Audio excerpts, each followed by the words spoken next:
Welcome जी। Mutual fund के probable और existing निवेशकों के लिए axis mutual fund axis consumption fund लेके आने वाले हैं। एनएफओ शुरू होगा 23 अगस्त को, 6 सितंबर तक खुला रहेगा सर। लेकिन आज वीडियो बनाने के पीछे मकसद है कि प्री रजिस्ट्रेशन सर खुल चुका है, आप प्री रजिस्ट्रेशन कर सकते हैं यहाँ पे और अपनी इस अपॉर्चुनिटी को ग्रैब करने के लिए पहले से सुरक्षित कर सकते हैं अपना स्थान। अब कैसे करेंगे प्री रजिस्ट्रेशन बताऊंगा इस वीडियो में बारीकी से, आप वीडियो को लास्ट तक जरूर देखिएगा।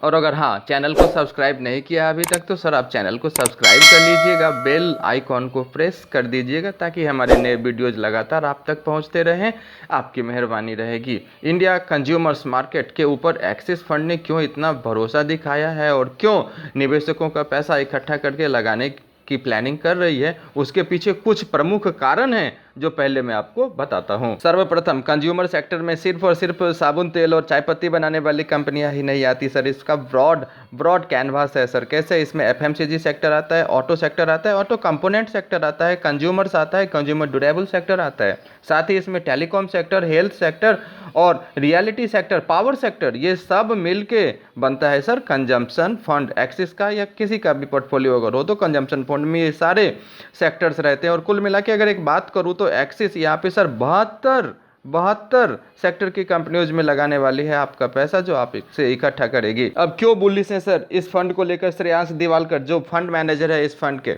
उसके पीछे के कुछ कारण सर। भारत तीसरा सबसे बड़ा ऑटोमोबाइल मार्केट है आज के डेट में, और जहाँ तक बात करूँ ट्रैक्टर और 3 व्हीलर की तो ये दुनिया का सबसे बड़ा सर ऑटोमोबाइल मार्केट है सर, 3 व्हीलर और ट्रैक्टर के सेगमेंट में। और पूरा ओवरऑल सेगमेंट की बात करें तो तीसरा सबसे बड़ा ऑटोमोबाइल मार्केट हमारा देश यानी भारत है। दूसरा, India witnessed 300% rise in SUV sales in last 10 year, मतलब पिछले 10 साल में जो सपोर्ट यूटिलिटी व्हीकल है उसमें सर 3 गुना 300% का इजाफा हुआ है। 2023 में सर भारत दुनिया का दूसरा सबसे बड़ा मोबाइल मैन्युफैक्चरर बनता है और 2024 तक 49.16 बिलियन डॉलर की इसमें बढ़ोतरी है। डोमेस्टिक पैसेंजर्स जो कि हवाई जहाज से सफ़र करने वाले यात्री है सर, पिछले 10 साल में उसमें 161% का ग्रोथ है।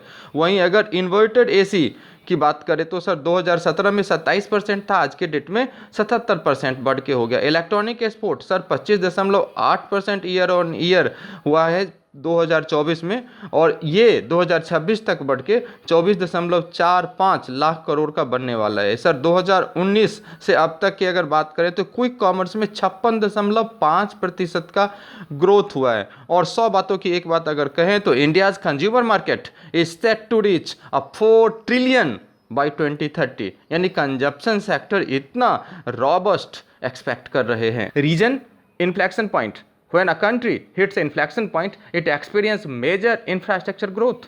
जबरदस्त इंफ्रास्ट्रक्चर ग्रोथ होता है जब इन्फ्लेक्शन पॉइंट को कोई कंट्री हिट करती है, और भारत इसी समय में अभी यहाँ पे हिट करने वाली है।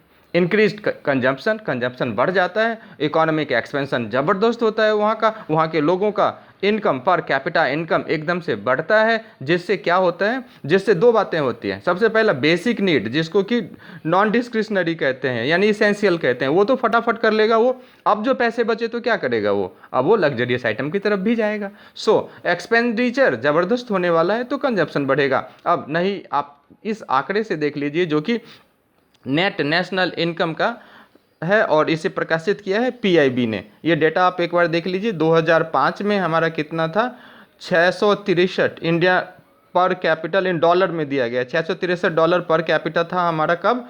2005 में, करेक्ट। अब बढ़ते बढ़ते 2020 का देखो $2112 का है, और 2030 का एक्सपेक्टेड कितना है, $4891 पर कैपिटा हमारा होने वाला है। This is the reason why 4 trillion को क्रॉस करेगा कंजम्पशन सेक्टर। क्यों? रॉबस्ट है और बहुत अच्छी अपॉर्चुनिटी है। रिटर्न लॉन्ग टर्म में सर 15 से 16% तक आप मान ही सकते हैं। यूँ तो एक आंकड़े आपको दिखाता हूँ सर, क्योंकि इसका benchmark Nifty India consumption TRI है, निफ्टी इंडिया कंजम्पशन टीआरआई। तो निफ्टी इंडिया कंजम्पशन जब निफ्टी 500 से अगर मैं इसको कंपेयर करता हूँ तो आप देखोगे कि यहाँ पे दिसंबर 2007 से लेके दिसंबर 2023 तक जब मार्केट में कोई क्राइसिस आया है, मार्केट नीचे गया है, निफ्टी 500 नीचे गया है, रिलेटिवली ये बहुत कम नीचे गया है। तो आपका पैसा सुरक्षित रहेगा उस समय जब मार्केट में कोई बड़ा इरोजन देखने को मिलेगा। आंकड़े देख लो आप, दिसंबर 2007 में सर, यहाँ पे दिसंबर 2008 की बात करूंगा जब -57.1% था निफ्टी 500, यहाँ पे गिरावट केवल -43.3% का था। आप इस आंकड़े में पूरी तरह अगर आप देखेंगे तो इन चीज़ों को एकदम क्लियर कट देख पाएंगे कि आपका कैपिटल प्रोटेक्शन की तरफ भी इनका अच्छा खासा ध्यान रहता है। फंड डिटेल्स की बात करूं सर, कैटेगरी थीमेटिक है, तो आप यहाँ पे रिस्कोमीटर पे देखेंगे तो नीडल आपका हाई पे मिलेगा। henceforth you must have a long term horizon।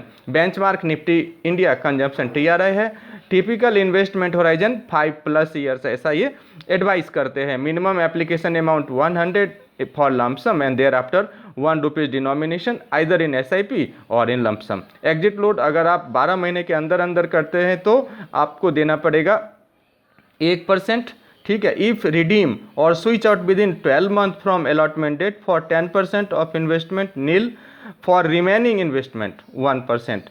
If redeem और switch out after 12 month from allotment date nothing, कुछ नहीं है। NFO पीरियड आपको बता चुका हूँ 23 अगस्त से लेके 6 सितंबर तक रहने वाला है। और हाँ, प्री रजिस्ट्रेशन खुल चुका है, इसके लिए मैंने डिस्क्रिप्शन में सर एक्सिस म्यूचुअल फंड का लिंक दे दिया है, वहाँ जाइए, विजिट करिए और जहाँ पे प्री रजिस्टर नाउ लिखा हुआ है उस पर क्लिक करिए और आप प्री रजिस्ट्रेशन करा सकते हैं at your on desk. Seed को भी पढ़ लीजिए, साई को भी पढ़ लीजिए।